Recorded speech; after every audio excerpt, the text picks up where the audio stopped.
Teoria do conhecimento. Hoje nós vamos ver o filósofo Hegel. Para a gente ter uma ideia, Hegel vai começar a sua teoria do conhecimento, a sua epistemologia, fazendo uma crítica a toda a filosofia que lhe é anterior. Então ele vai fazer uma crítica aos racionalistas. Então olha só, ele vai dizer que a verdade para eles entra em nós pelo intelecto. É como se houvesse o eu pensante, e o pensante determina a existência de todas as coisas. E também uma crítica aos empiristas. Ele vai dizer que a verdade entra em nós pela experiência. Olha que coisa interessante, a crítica que ele faz a ambos é a mesma: excesso de objetividade. Ok? Então vou fazer mais ou menos o seguinte dado. Olha a crítica que ele faz a Kant. Ao contrário, excesso de subjetividade. Como assim? A razão não está nas coisas, mas está em nós.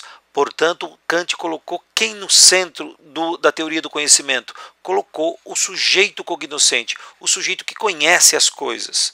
Vamos dar uma olhada então. Qual seria então a solução de Hegel para o problema epistêmico, o problema do conhecimento? Tudo o que é real é racional. Tudo o que é racional é real. Nossa, então razão e real se identificam. Se razão e real se identificam, a razão é a criadora da realidade. Então, pensar e ser são o mesmo, mas aqui a coisa é bem mais ampla. Em que sentido? O real é obra histórica da razão. O que significa? Que a razão constrói um sentido para a própria razão. Portanto, a razão é histórica. Vamos verificar isso aos poucos, vamos devagar. Então, vou fazer o seguinte. Para Hegel, então, a razão é uma unidade necessária do objeto e do sujeito. Como assim? A verdade está no sujeito e a verdade está no objeto. De que maneira? Toda contradição para Hegel, ela é interna. Quando eu supero essa contradição interna, quero, não quero, desejo, não desejo, eu a exteriorizo, o que eu crio? Eu crio a história. Então a história é a dotação de sentido que a razão dá ao mundo. Portanto, não é uma separação entre, olha, está aqui o sujeito e está aqui o objeto. Não, não tem nada disso. Então, portanto, a cada momento da sua história, a razão vai criando uma tese, produz uma tese a respeito de si mesmo. Como é que se dá esse processo? Pessoal, o Hegel está ali em 1770, vocês viram a data de nascimento dele, e ele está vendo o quê? A Revolução Francesa. E a Revolução Francesa está acontecendo aonde? Na polis. Então vou dizer o seguinte, como é que os gregos encaravam a polis? Os gregos encaravam a polis como o lugar da felicidade. E como encaram os cristãos a polis? Eles encaram como o lugar da infelicidade. Então você está percebendo que aqui eu tenho uma visão, eu tenho uma tese, e aqui eu tenho o quê? Uma antítese.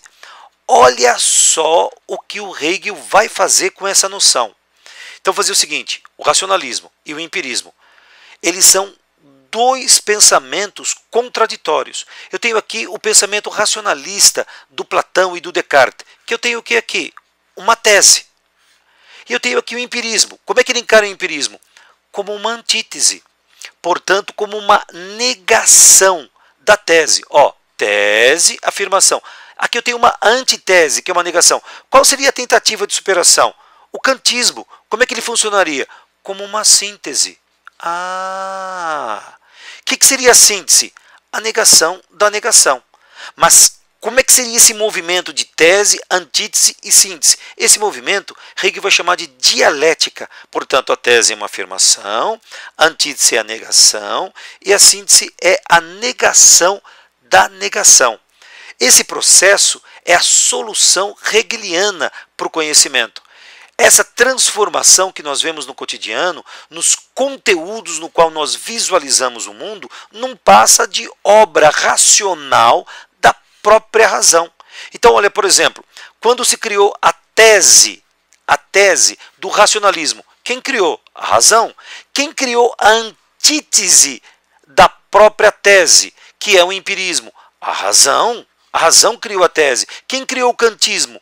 a própria razão. Então a razão não passa de um movimento da própria razão, esse movimento é de contradição, no qual a razão não se destrói. Então Hegel é otimista e o mais interessante, a razão vai gerando verdades parciais. Aqui no racionalismo tem uma verdade parcial, aqui no empirismo tem uma verdade parcial, aqui no kantismo tem uma verdade parcial. E quem faz então a grande síntese de todo o conhecimento que nós temos é o próprio Hegel. Então fazer o seguinte, a razão não está na história, a razão é a história. Em que sentido? É o caminho do espírito absoluto. Quando eu falo espírito absoluto, significa a consciência que é capaz de reflexão. E como é que se dá essa reflexão? Através da dialética.